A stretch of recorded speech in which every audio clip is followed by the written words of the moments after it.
Russian President Vladimir Putin held a bilateral meeting with his Chinese counterpart Xi Jinping in Uzbekistan. The meeting happened on the sidelines of the ongoing SCO Summit in the ancient Silk Road city of Samarkand. During the high-stakes meeting, Putin thanked Xi for maintaining a balanced position on Ukraine. Note that China has not spoken against Russia's invasion of Ukraine since it was launched over 6 months ago, despite backlash from the West. Hinting at the United States, Putin said the recent attempts to create a unipolar world have acquired an ugly shape and are completely unacceptable. Putin also explicitly backed China over Taiwan, saying that Moscow firmly adheres to the One China policy. The Russian president instead condemned the US provocations in the Taiwan Strait. President Xi Jinping, on the other hand, said that China is willing to work with Russia as great powers.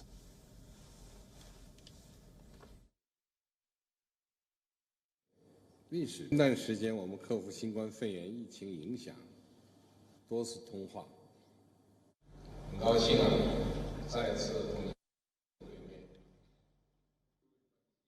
面。面对世界之变、时代之变， Facing an ever-changing world, era and history, China is willing to make efforts with Russia to assume the role of great powers and play a guiding role to inject stability and positive energy into a world rocked by social turmoil. 交织的世界注入稳定性和正能量。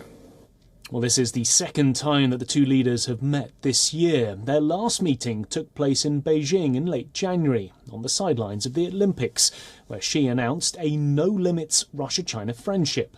A lot, though, has changed geopolitically between these two meetings. Russia has launched an invasion of Ukraine, while China's relations with the West have deteriorated over Taiwan tensions. The two separate events have pushed the countries further from the West, but have brought them closer to one another. While the China-Russia bonhomie raised eyebrows across the Pacific, the biggest alarm is Iran's entry to the SCO. Russian President Putin held a bilateral with Iran's President Ibrahim Raisi, where he said the ties between the two countries are developing positively.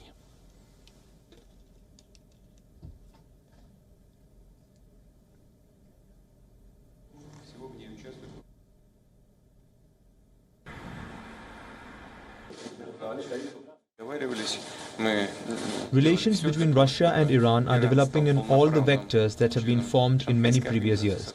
We are in the final stage of working on a new major treaty between Russia and Iran, which will mark the developing of relations at the level of strategic partnership. Since 2019, Iran, Russia and China have held 3 joint naval drills amid deepening ties. Tehran's expected inclusion is stoking fears of the SCO emerging as an anti-West grouping. The Kremlin, on the other hand, says the SCO does not seek to become an alternative to Western unions.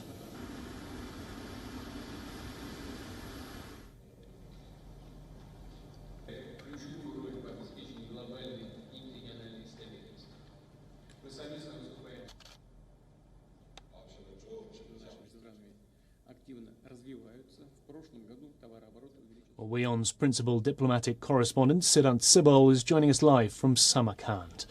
A big meeting, this one, Siddhant. What is India saying in terms of this meeting? Is there much reaction so far coming out of India?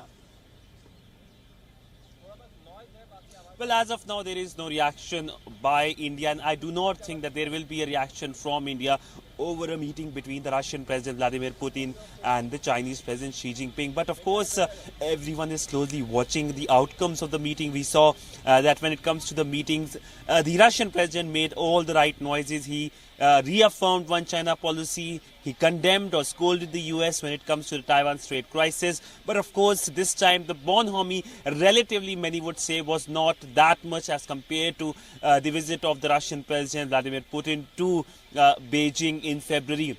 That's just before the invasion started. That could be because of how the entire international order has been against Moscow.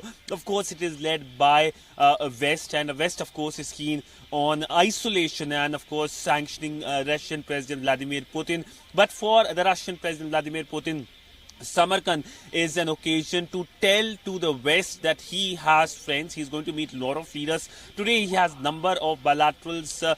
He met the Chinese president. He met the Pakistani Prime Minister, leaders from Central Asia. He's going to meet the Indian Prime Minister Narendra Modi on Friday, the leadership from Turkey as well. When it comes to India-Russia relationship, this is an old relationship essentially which has been time-tested, much celebrated, and of course while defense has been a key pillar of this relationship, we have seen energy becoming another key pillar of this relationship, with India importing discounted Russian energy since the conflict began. So lot of essentially permutations and combinations when it comes to President Putin's bilaterals, but everything keenly being watched in the West. And also joining us on the broadcast is Susan Tehrani, our US correspondent, joining us live from New York. Susan, I wanted to get your take on what this means for the West. Have we had reaction coming out of Washington in terms of this meeting taking place in Samarkand? Right, really, Nick, indirect reactions. Obviously, the United States is watching this meeting, and so are G7 countries and those in Europe as well. You know, we did see John Kirby sort of indirectly reacting, warning, as the U.S. has, about how China should not be supporting Russia in the war against Ukraine. But I think that Xi Jinping in China understands that they really have a fine line to thread here. On the one hand, you know, while they do have that unending friendship that they declared months ago, and Russia really does want to show that it enjoys the full-fledged support of China. But Xi Jinping in China understand that if they go full-fledged supporting Russia, then they might face sanctions not only from the United States, other Western countries, but also a diplomatic blowback at a time when things are very sensitive between China and the West, and at a time when Xi himself is sort of walking this fine line and trying to run for a third term, which is very unconventional. So, you know, that's where things stand right now. While the West and the United States do heed those warnings, I think China and Xi himself also are considering, you know, to what extent, you know, to support Russia. But I think that in terms of the bigger SCO context, I think it's a win for you know, the countries that are involved. Thank you, Susan. We're also being joined by Anas Malik, WION's Pakistan bureau chief. He is inside the SCO meeting. Let's turn to you, Anas. What are you hearing from this meeting?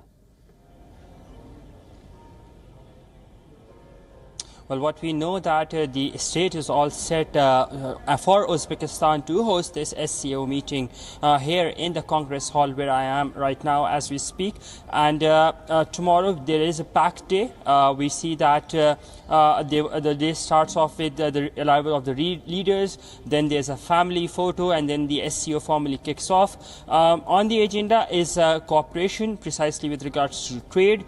The proposal that was agreed upon, the draft proposal that was agreed upon during the SCO foreign ministers meeting in Tashkent in July, and we were covering that about trade in local currencies, that is likely to be ratified during this meeting of the heads of states. It will be put forward. Whether there are any objections or not, that would be very, very keenly watched out. Climate change is on the agenda as well. Then regional cooperation and regional security is definitely on the agenda. Nick?